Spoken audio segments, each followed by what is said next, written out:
Say the hour, yes, broken flower is all I have, take this wine and burn one down.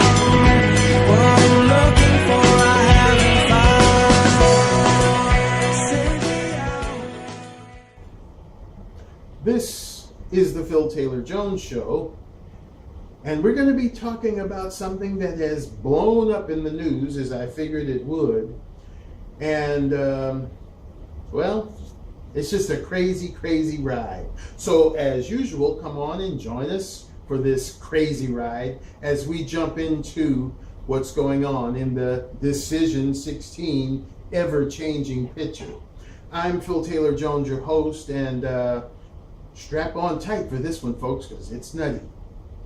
Well, as you've heard, there is a feud going on between the cons and the Trump man. It just brings me back to something that I was thinking when this whole thing transpired. Last Thursday, the bitchery Clinton's big night, when I saw these two Muslims on the screen, I said, oh boy, here we go. And it has mushroomed. You see, she has been goading and priming the pump to prove the one thing that she's been saying. And as our grandmother used to say, and I'll probably be throwing a lot of her little sayings throughout this show, so keep your ears peeled. She used to tell the Exec and I, you know, I can show you much better than I can tell you. And that's what she did. The bitchery Clinton proved to the world what she's been saying all along. And that's that this Trump fella hasn't the experience to be president of the United States, has no business in the White House, because he is one, quick-tempered, and two, very thin-skinned, which are two attributes that a world leader really doesn't need. Now, she set up a trap for him, and with him supposedly being so savvy, so smart, it was quite shocking to see him walk right into it. If you go back to Monday and Tuesday and Wednesday, she had been bringing all of these illegal foreigners up to speak. Some of them grossly illegal. Didn't hear a word from Trump. But she brought up his kryptonite, and that was these two Muslims. And bam, like I said, he bit, and he bit hard. Now, let's break it down even further. This woman is showing why she has gotten as far as she has. Like her or not, she's very smart and she's very good at what she does. Brings me back to a saying from one of the, I think it was Nightmare on Elm Street 4, around the end of the film. This girl had inherited all the powers of the victims that Freddy killed. And she was going to square off against him. And he said, "You think you've got what it takes? I've been guarding my game a long time, bitch." Bam! And he knocks her over in the thing and just totally messes her up. Well, Donald Trump thinks he has what it takes. But the bitchery Clinton has been guarding her game a long time. This devious woman, this scuzzbag of a person, has been in politics for quite a long time. And better than that, she's been Hillary Rodham Clinton even longer than that. Devious, probably from the age of a few months out of her mother's womb. But she set him up beautifully, and he bit. She brings on this Muzzy couple. They have a son in the United States Army, or military, I think it was the Army. He's a war hero, Gold Star family. The guy dies in service to his country. Who could mess with that? Who could have anything negative to say about that? And if you do have something negative to say about that, then that makes you a class A1 jackass in the eyes of the world, especially in the United States, because one, we've got grieving parents. And to anybody with children, your nationality or your religious affiliation, whatever, be damned. We're talking about parents here who've lost a child. It's devastating to those parents. And then to add insult to injury, you've lost a child in a war while in service to his country. A soldier, a veteran, someone who's fighting for our freedoms. And then someone would say something nasty about that, would incur immediate wrath from almost everyone. And it did. You know, this man Trump, the more I look at him, the more I pity him than want to criticize him. See, this is what I would have done had I been him. Because if you look at it for what it was, these people, although they were pawns and creeps used by the bitchery Clinton, they in essence exploited their own son for her political purpose, so they don't get any credit. But here is the real fact of the matter. This guy Khan, he attacked Trump on the prowess that, who are you to talk? You have sacrificed nothing. You have lost nothing. And he was truthful. He told the truth. And then Trump, this guy, he never ceases to amaze me at how idiotic he is. He comes back on a news conference. I've sacrificed greatly. I've built big buildings. I've been successful. Those aren't sacrifices. Those are achievements. You still have your 5 kids. He's got 5 kids? Yeah, 5. He's got 2 girls, 2 and 3 boys. Yeah. He's still got his 5 kids breathing down his neck, calling him daddy or father. The rich people call him father. He doesn't know the pain of losing a child. This guy, Khan, does. So this is what I would have done. I would have said, Mr. Khan, you're exactly right. I don't know the loss that you're suffering. Because as far as my children go, I haven't sacrificed anything. I haven't lost anything. I fortunately have all my 5 kids still around me.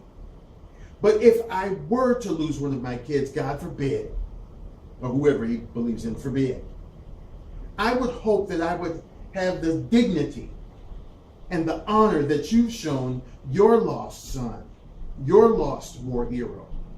I hope that I would have that much dignity. And the Trump organization, the Trump people, you know, we offer our deepest condolence for your loss. And what a loss it was, a war hero. I bet you a lot of people would have been like,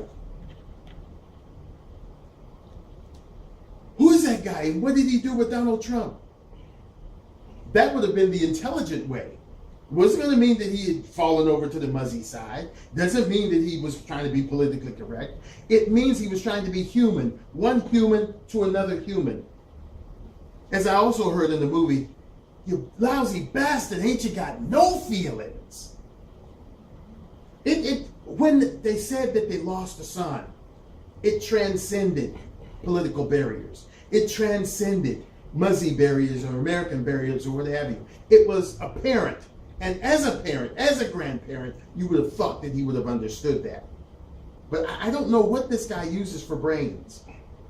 He did the same thing with John McCain that drew him a lot of fire. Now, John McCain is a politician. I can't stand him. He stinks. But as a war hero, that's what he was. That's what he is. See, Trump has never been to war, so he doesn't know what it's like. But for that man or any of our wonderful soldiers, our fighting men and women, to have gone through what John McCain and so many others did during the Vietnam War or whatever war you can conjure up, there have been war prisoners. To go through that torture, that treatment, that hell, and you discredit them, makes you lower than a snake's belly, and a snake's belly is on the damn ground. Don't tell me how bad your feet hurt when you haven't walked a mile in my shoes. John McCain should be respected for his service to us as a soldier, as a veteran. And what he did after with the political stuff, the hell with that. But as a veteran and you know, a prisoner of war, he deserves our utmost respect. Again, the bitchery Clinton proved it beyond a shadow of a doubt why this man has no business in the White House. She doesn't either. She builds a trap, he falls right in it. He doesn't have the sense enough to realize, or maybe he's just that much of a pompous ass, that you don't bat at every ball that the pitcher throws at you. He struck me out. No, you struck yourself out because you're just swinging for the fences, just swinging. Maybe if you stand there and be selective, maybe they'll throw a few balls, and you might even walk to first base. But you're swinging at everything. Every bat and fly come up to the plate, bam, you're swinging at him. That's the way this Trump fella is. He doesn't know how to guard his mouth. Just because you guard your mouth doesn't mean you're politically correct. It means you have some sense. If this presidency is at your feet, it's yours to lose by the things that you do or say. I found it quite interesting that this Pence fella, his running mate, is kind of like, you sure stank on that one. I ain't gonna get downwind of you. He's kind of like pushed him out the door. And people are calling him some choice words this morning. But it's not Pence's fault. It's Trump's fault for falling into a trap that was set for him by one of the best in the business. And bitchery Clinton is the best in the business when it comes to doing something nasty and underhanded. I would not have fallen into that trap. You could tell it was tailor-made just for him. So here's my question. If he's that easy to jump for something, then what would he do if he were in the White House? What if somebody cussed him out, one of the world leaders cussed him out? Boom! And there goes the world. We don't need a hothead in there. Orange-headed chook. Maybe that's why his hair is orange, because he's such a hothead and such a nut. Why? Every time somebody says something, he jumps off the handle. Instead of thinking things through and catching her in her own game. How wonderful it would have been had he done what I said and say, we're so sorry that happened. And then people say, you got hung up in your own trap, didn't you? Bitchery Clinton. But no, he jumped right in there and did what she expected him to do. And that's bad. That's a bad thing. Now he's going around talking about, this election is rigged. Well, yeah, this is true, it's rigged, but you can't fault somebody else for your own stupidity. You should have said Ray Charles, Jose Feliciano, Stevie Wonder. They could have seen that trap. All it was payback for the Respublicans saying, lock her up, lock her up. You think she's going to let that slide by? She had been planning and planning how to get you, Donald, and she got you. I mean, that was one of the best gotchas of all times. Now, as for these two Muslims that,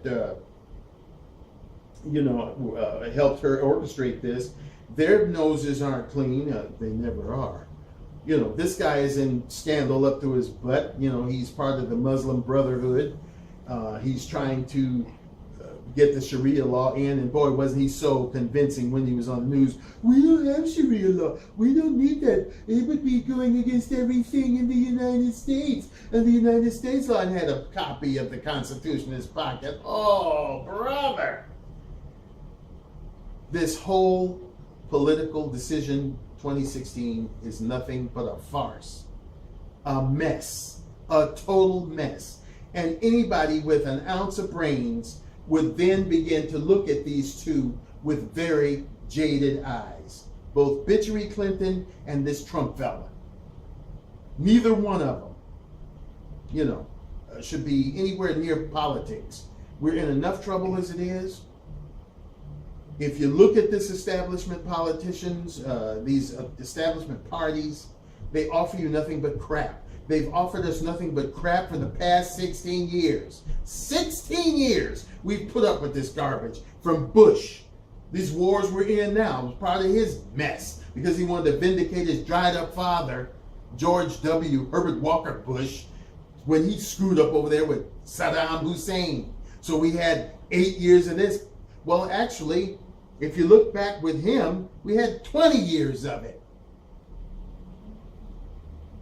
Well, we've had more years than I care to mention. And it's between Republicans and Democrats. But I'm talking about the last 16. We've had 8 with Bush, and now we've had 8 with O'Bastard. And now you want to put another 4 to 8 more years? That's going to be 1 year less than a quarter of a century worth of deadheads. We know that we've got nothing but meatheads in Congress, the Supreme Court, wherever you want to think of any political muckety-muck. So whoever goes in there has to go in and be able to work with people. Otherwise, there's going to be gridlock. You look at this Trump fella. Nobody likes him. His own party doesn't like him. And the Democrats sure don't like him. So how effective do you think he's going to be when if he should get there? How effective is he going to be? The same with Bitchery Clinton. Now, they may accept her a little more. She's obviously part of the secret society, that the Illuminati or whatever the hell they are, that wants her in there. But still, nobody likes her either. So she may get it, but how effective will she be? And here we are, the American people, sitting here suffering still after 16 years to go. And come January 20th, 2017, here we go again with 4 more or 8 more years of crap. There is an alternative. Jill, 2016, Dr. Jill Stein. Go to her website, check her out. Am I saying she's going to be the end-all, cure-all? No, I'm not a creature worshiper. I am a person that deals in realism, the facts. I believe she would be the best person because she seems to not have an agenda. At least not a destructive one. And that's what we need, somebody to go in and rally the troops. Be able to work with people, not alienate them. Not say injurious things. To be able to differentiate when to pick up the fight and when to say, okay, we call a truce for the moment because we're talking about something that we all can meet upon on a common ground. And what more common can you get than parents? Yeah, they may be the devil in the deep blue sea, these cons. But they lost a kid. You'd have to be a pretty raunchy parent not to love your own kid. And for somebody like him who has 5 children and some grandkids, can't identify with the loss of a child, still got to be a jackass. Think about that thing. Exec, what do you got? Well, a lot of disappointment, as usual, with this Trump character, If you have to look at it in a personal level, as you've been alluded to this whole time. You're a person, a human being, a mother or father first before you're an alleged radical extremism or a group of people that can be radically extreme. The person lost a child. That's the worst thing you can do. And as you were speaking with me this morning and alluded to, that's one of the worst ways you can lose a child, and also one of the most respectful and honorable ways defending someone's country, to lose a child. And to just go in there and low rate people like that it's really ridiculous. And I found out through some searching on Google now yesterday, they showed different stories about politics, that we're not the only people feeling this way.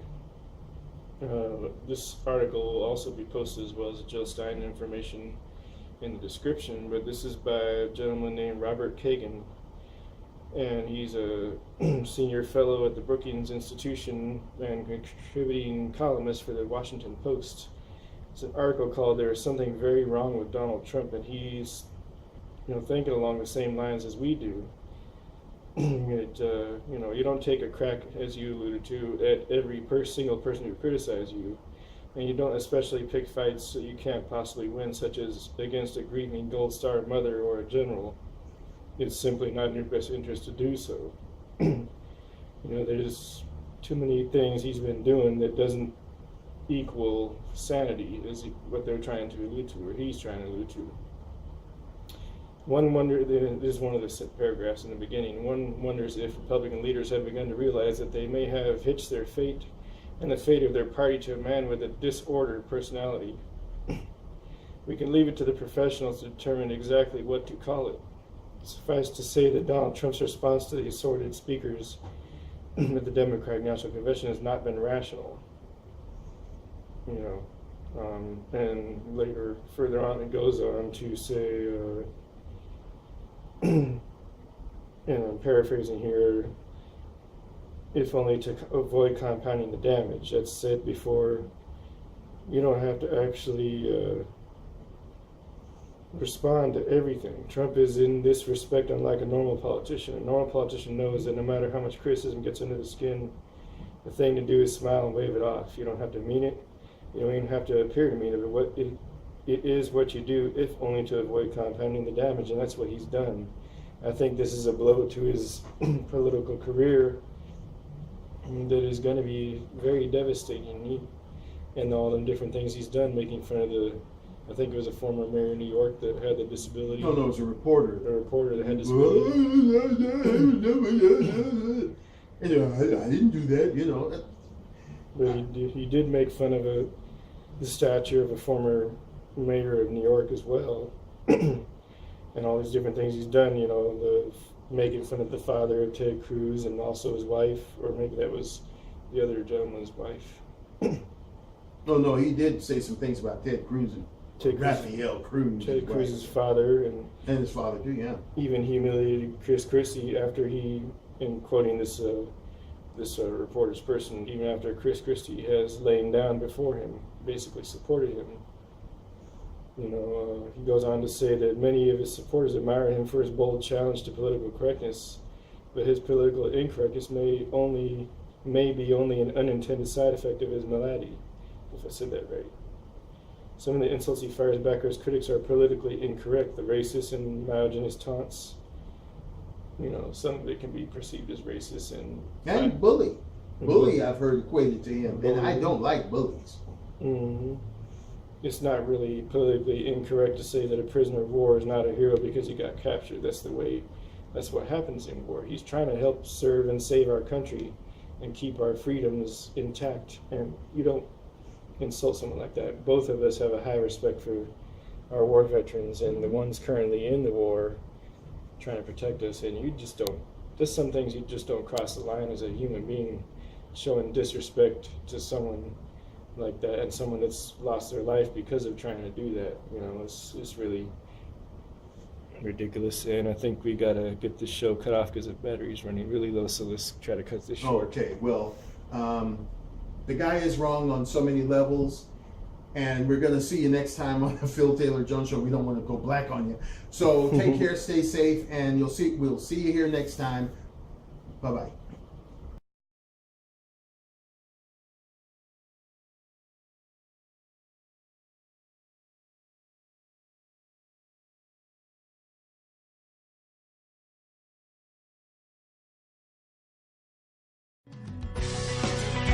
Sing